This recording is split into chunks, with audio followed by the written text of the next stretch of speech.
Halo might actually be safe. Was a massive new announcement, the future of Halo.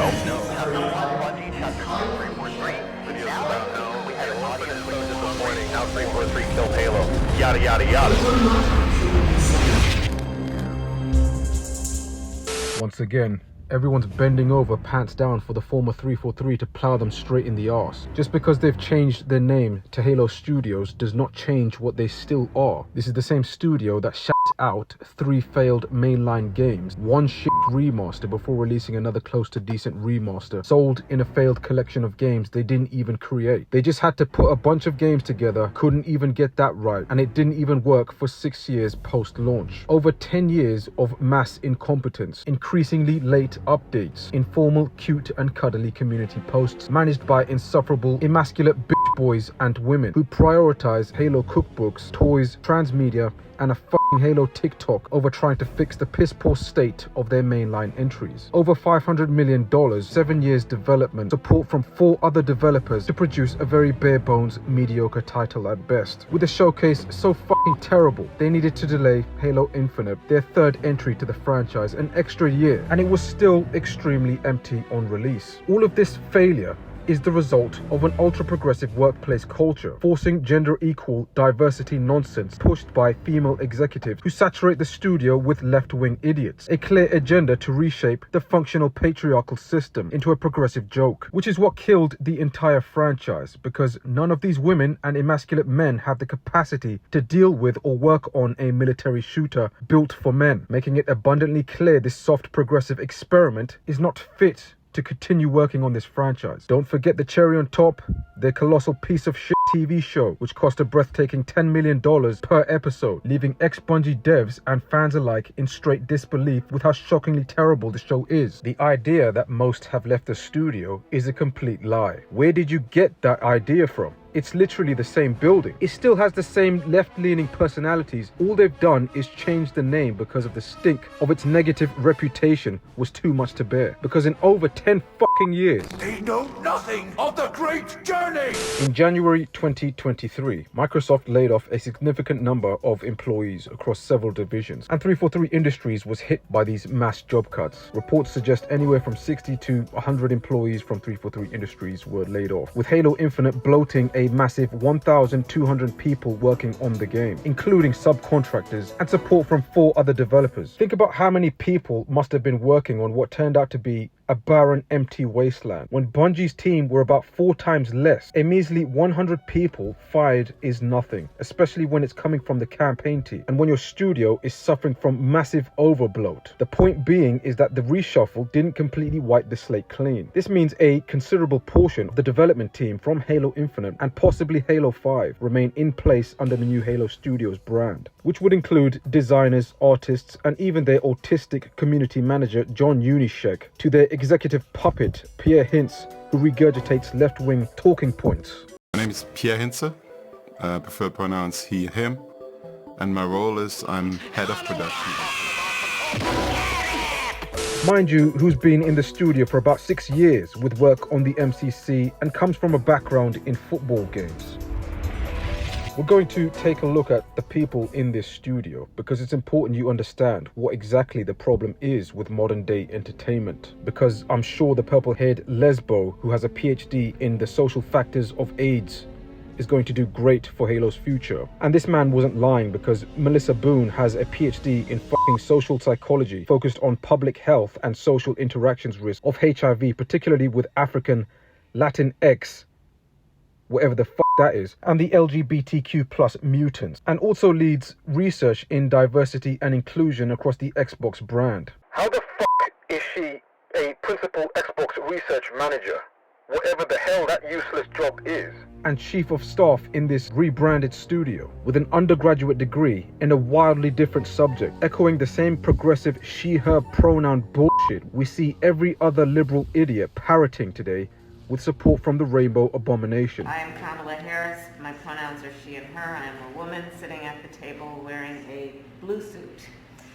And she's so engrossed in this activism, she couldn't even remember to change the studio name, It's still 343, telling me she's been here for quite some time. And it's not hard to see how this female won't sabotage the employment process. It only guarantees her picky nature will lead to candidate choice paralysis. We see this all the time in the dating market. Hiring based off feeling, if their emotions and personal bias for women and the LGBTQ freaks haven't already clouded her judgment. The falseness we live in as women is believing that we have high emotional intelligence. And setting the record straight, women have no emotional intelligence. The reason that as women we want to believe we have emotional intelligence is because we are emotional.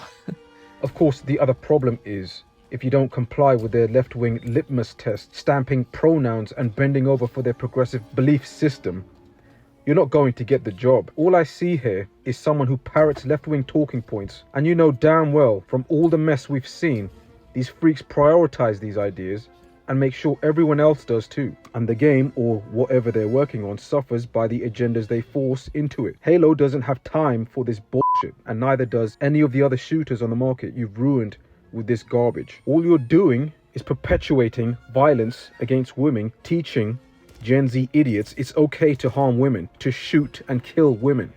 I'm struggling to see the progress this progressive environment are making, except needing to quadruple the amount of time and money, wasting hundreds of millions on these projects women can't even deliver. Gender equal woke bullshit. Progressivism is wokeness, and it's time to end.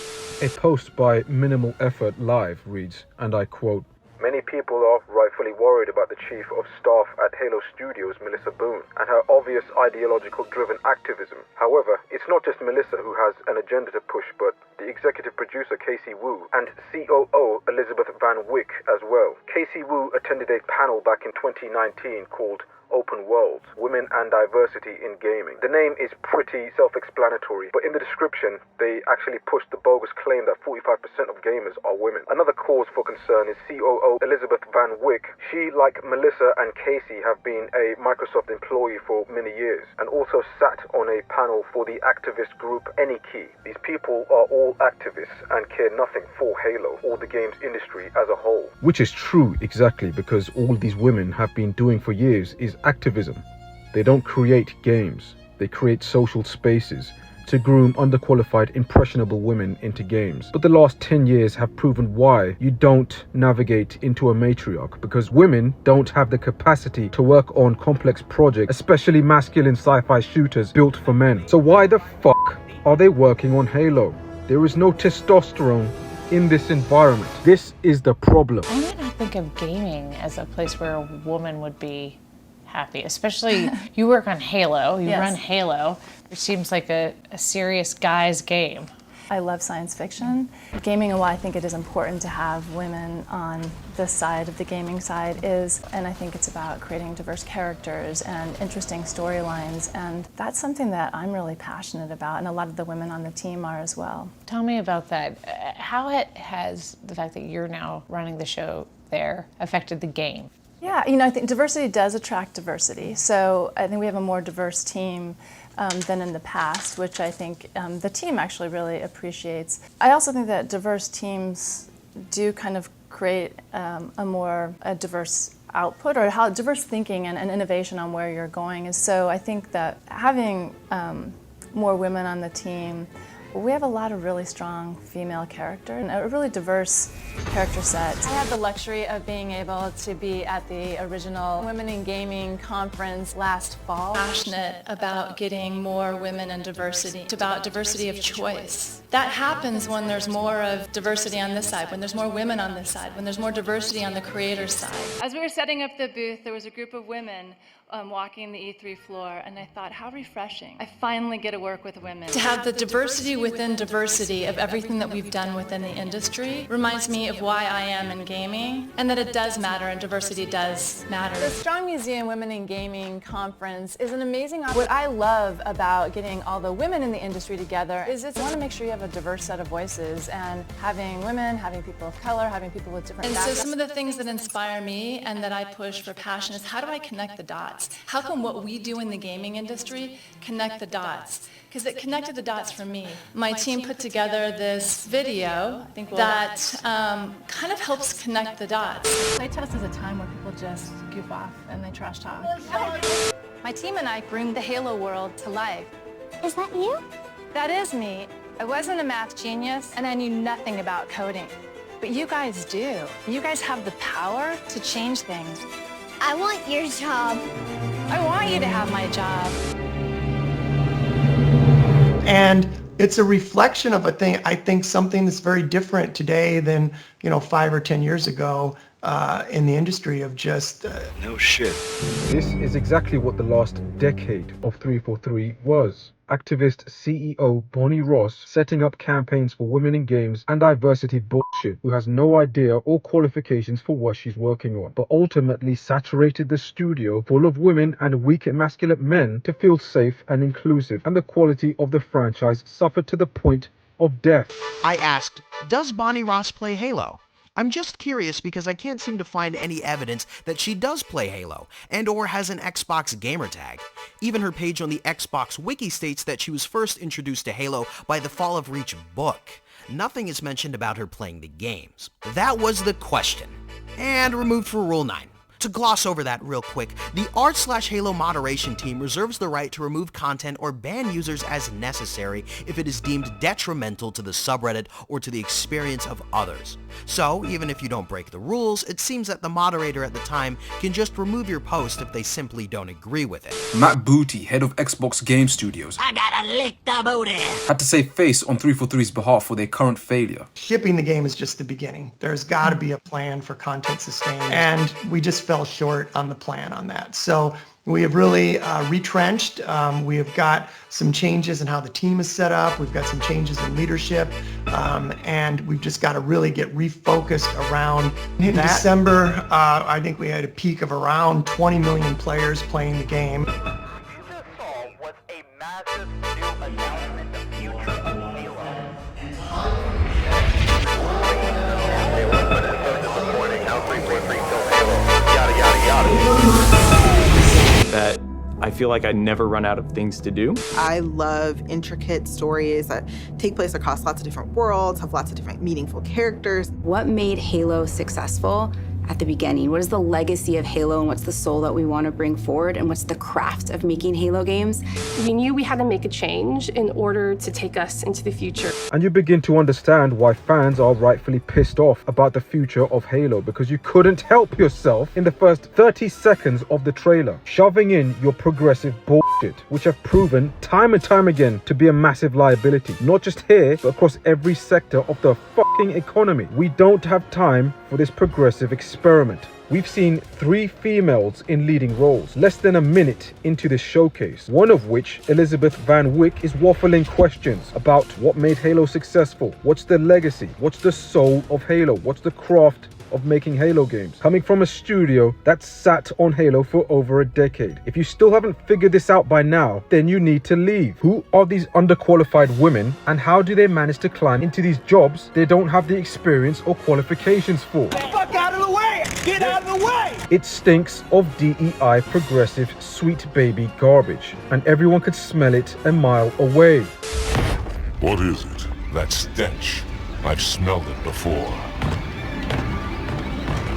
They've only got into these positions because of DEI hiring policies forced by big investors like BlackRock and a certain political party that has control over every media outlet and in academia, with strong support for the LGBTQ+ mutants. Microsoft and Google both massively disproportionately donate to the Democrats, and you can't help but notice the left-wing bias everywhere you look. It's so fucking obvious. And we've all seen how these left-wing progressive idiots capsize entire companies, fostering a culture of toxic positivity, and block any dissenting criticism because it makes their vaginas cringe. And they'll try to gaslight you into believing you're the racist, sexist, patriarchal problem that must be exterminated from the industry. It must be exterminated immediately!